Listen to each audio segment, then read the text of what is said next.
Mezi velmi dobře vybavená lyžařská střediska, která jsou pro svou blízkost vyhledávána zejména českými turisty, patří například řada možností v oblasti Vrátné doliny.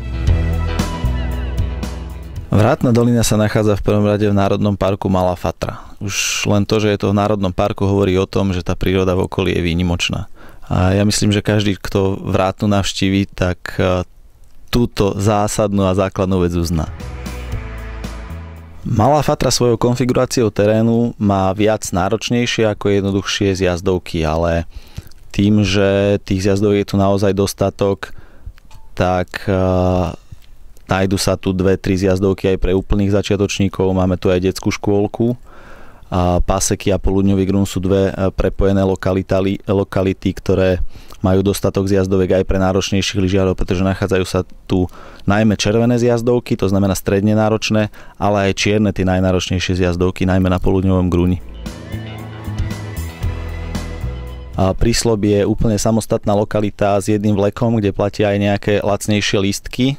Čiže kto chce takú súkromnejšiu, menej navštevovanú lokalitu, kde si naozaj, ako sa hovorí, sa ulyžuje až k smrti a za lacnejšie peniaze, tak môže využiť práve tu.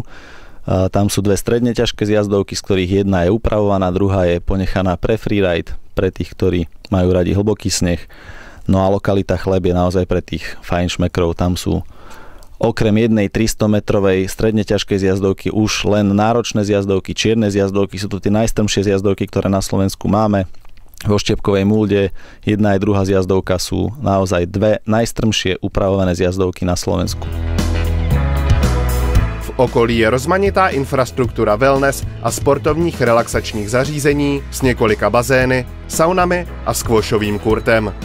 Po celodenním lyžování Třešničkou na dortu je nabídka workshopů zaměřených na místní hudební a gastronomické speciality. Presne tak, ako sa hovorí, čo terchovec, to muzikant. A chceme ľuďom teda práve ukázať tú charakteristiku tohto prostredia. Čiže počas sezóny podnikatelia pripravili pre klientov aj také zaujímavosti ako výuka hrania na fujaru, prípadne škola ľudového tanca.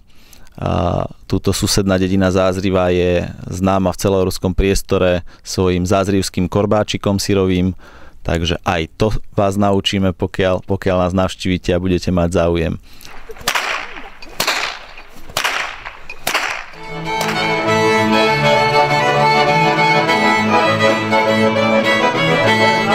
Na Slovensku můžete zažít celou řadu neopakovatelných kulturních a společenských zážitků.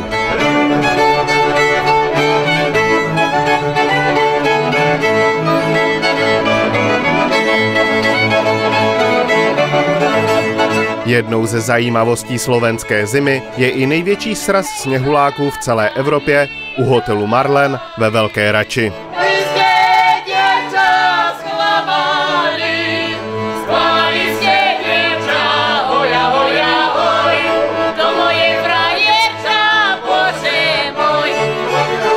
Vyzkoušejte nové možnosti lyžování v nově vybudovaných ski areálech.